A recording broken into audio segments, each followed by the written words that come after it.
हाय नमस्कार दोस्तों, मैं डीएस यादव एक बार फिर से आपका डीएस इंग्लिश पाठशाला यूट्यूब चैनल पर स्वागत करता हूं। जैसा कि हम रीड के पर्पज से कुछ सीख रहे हैं और हमारा जो सब्जेक्ट वर्ब एग्रीमेंट का टॉपिक चल रहा था, कल हम लास्ट एंड टॉपिक करने वाले थे, लेकिन मैंने सोचा कि आज फिर से आपको कुछ छोटा मोटा इम्पोर्टेंट पॉइंट्स जो बचे कुचे हैं वो आपको इसमें सिखा दूँ। तो बस आज आखिरी होगा। एक और चीज़ मैं आपको बता देना चाहता हूँ इस टॉपिक को आगे बढ़ाने से पहले कि ये आज हमारा सब्जेक्ट वर्ब एग्रीमेंट से रिलेटेड लास्ट पॉइंट होंगे तथा इसके बाद में हम नया टॉपिक शुरू करेंगे।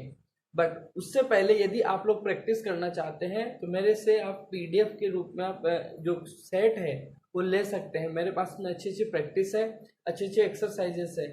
सो don't take it as hesitation and ask me. उससे कहिए, हेजिटेशन मत कीजिए, हिचकिचाइए मत, और मैं आपको ये चीज़ें अवेलेबल करवा दूंगा व्हाट्सएप पर। ओके, सो गाइस, ये आज हमारा आखिरी वीडियो है और हम आगे बढ़ रहे हैं और देखते हैं। वेरी इंपॉर्टेंट पॉइंट होगा। वैसे आप लोगों ने पढ़ा हुआ होगा। जैसे क्या होता है कि जैसे कुछ मैं सब्जेक्ट के नाम लिख रहा हूँ, जैसे फिजिक्स है, मैथमेटिक्स है, मैथमेटिक्स है, जैसे इकोनॉमिक्स है, ये मैं कुछ सब्जेक्ट्स के नेम लिख रहा हूँ, या फिर कुछ और वर्ड्स लिख सकता हूँ। जैसे बिलियर्ड्स है, एक खेल का नाम है जिसे हम स्नूकर बोलते हैं। जैसे आपने देखा हो तो इस प्रकार से खेला होगा आपने कभी। और एक और वर्ड लिख देता हूँ, जैसे न्यूज है, समन्स सुना होगा। तो एक कॉमन चीज आप इसमें देख रहे होंगे, पीछे एस लगा हुआ है। ये इसलिए बता रहा हूँ कि कुछ स्टूडेंट्स क्या होते हैं कि एस को ही प्लूरल समझते हैं, बट आपको ये चीज समझनी है कि कुछ ऐसे वर्ड्स भी होते हैं जिनमें सिंगुलर होते हुए भी उनके साथ एस जुड़ा हुआ होता है। सिंपल सी बात है, ये सिंगुलर वर्ब लेंगे, इनके साथ कौन सी वर्ब आएगी? Singular verb. जैसे मैंने कहा physics is an interesting subject. ये तो सिंपल है, लेकिन इंपॉर्टेंट बात ये है कि इनके साथ प्लूरल वर्ब का यूज भी किया जा सकता है। तो वो किस सिचुएशन में प्लूरल वर्ब आएगी? तो एक चीज ध्यान रखना, जब भी किसी सब्जेक्ट के नेम के पहले, जैसे मैंने कहा मैथमेटिक्स, तो इस मैथमेटिक्स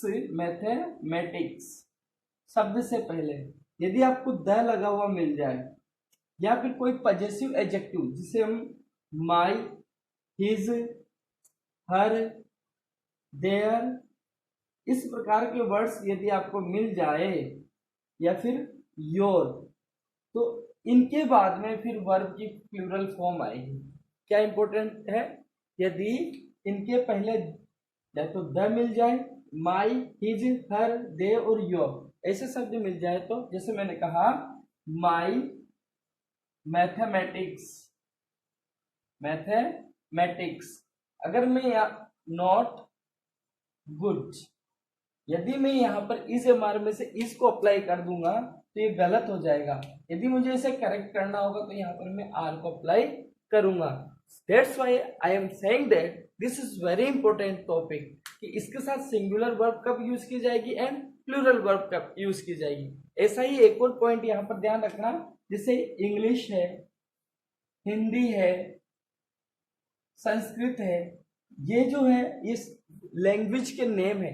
यदि इनके नेम आते हैं, जैसे मैंने कहा English is easy to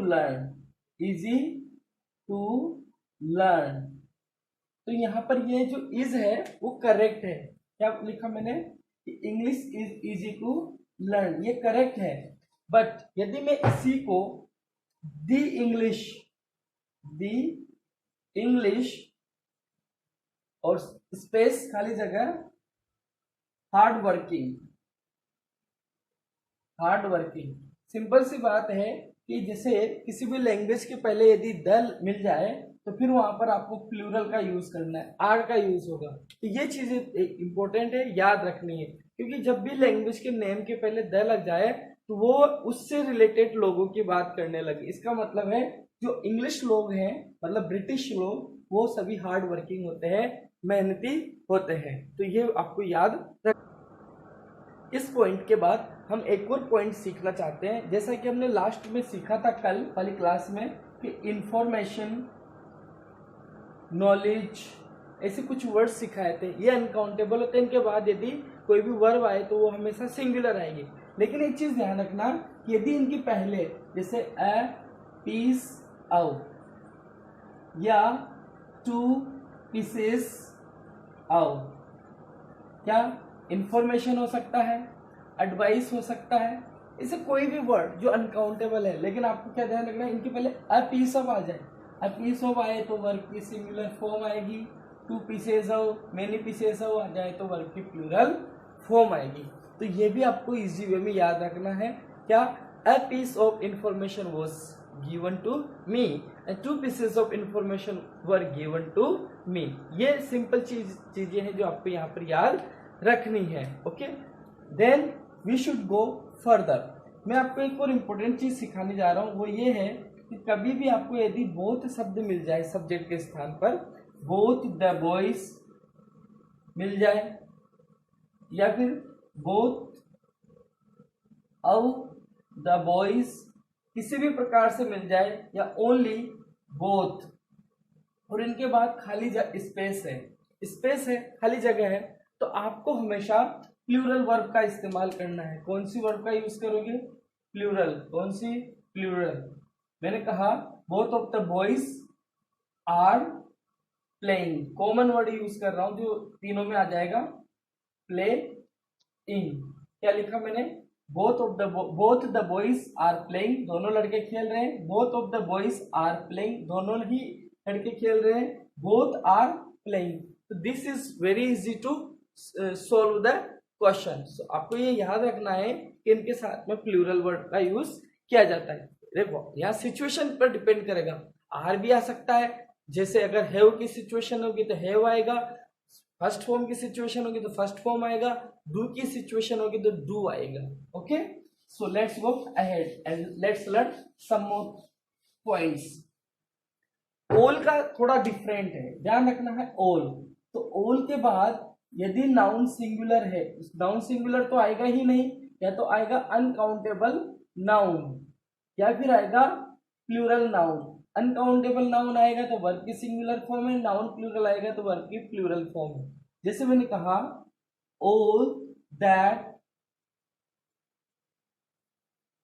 all the students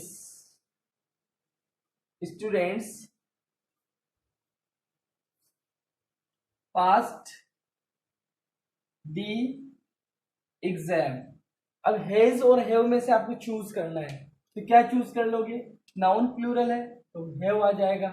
but अगर सेंटेंस इस प्रकार से होता, all the water spoiled,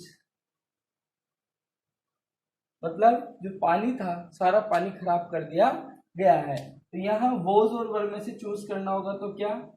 was, क्योंकि अनकाउंटेबल नाउन है। तो ये चीज ध्यान रखनी है, ऑल है तो ऑल के साथ, अनकाउंटेबल के साथ सिंगुलर एंड प्लूरल के साथ प्लूरल वर्ब का यूज करेंगे।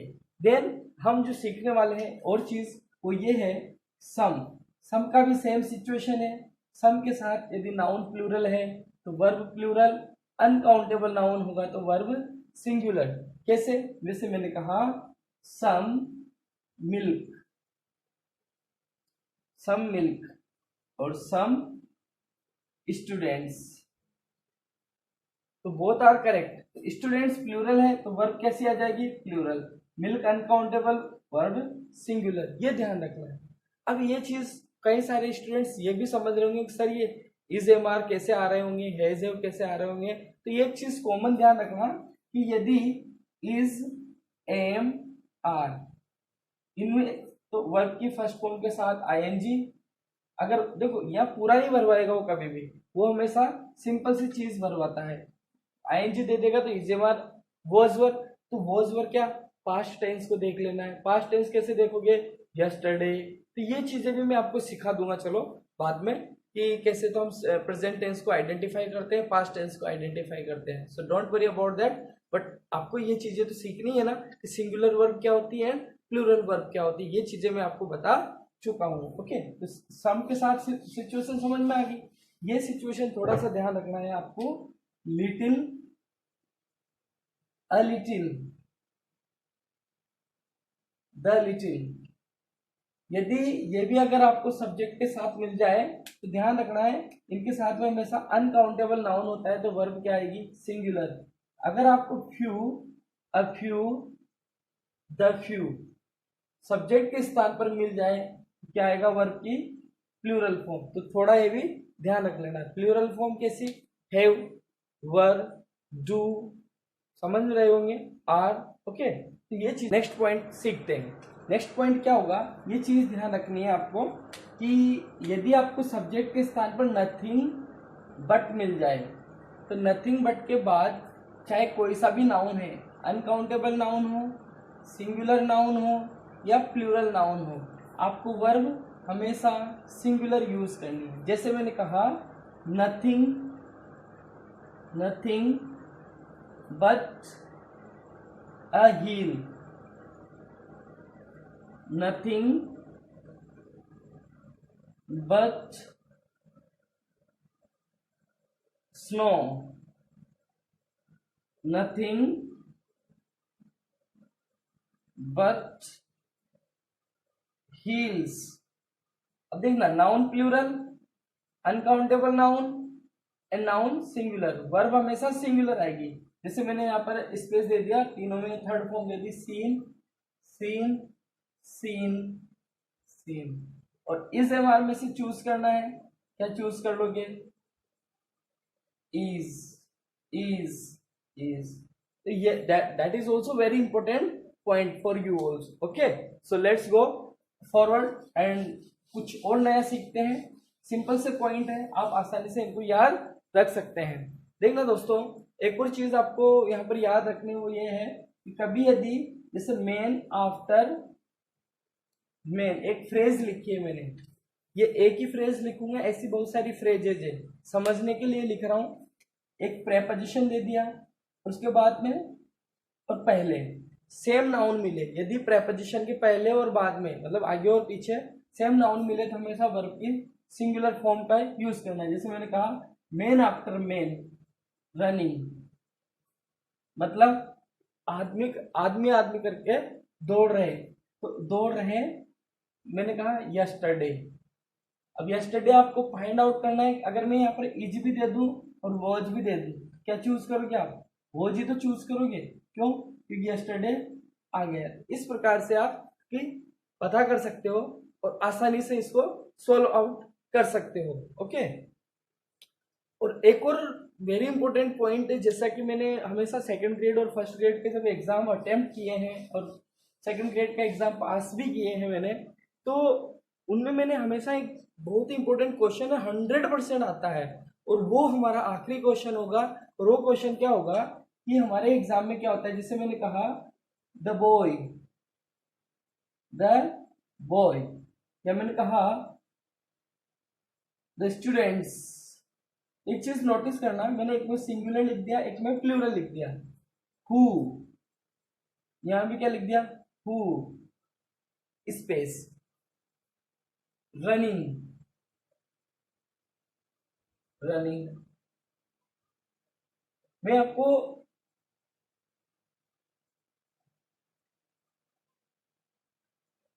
रनिंग, बस मैं आपको ये फाइंड आउट करवाना चाहता हूँ, सिखाना चाहता हूँ कि ये है जो हु के पहले आएगा उसके अकॉर्डिंग आपको यहाँ पर वर्ब बननी है। सिंगुलर आ रहा है तो सिंगुलर वर्ब, वॉज, प्लूरल आ रहा है तो प्लूरल वर्ब, वर्ब।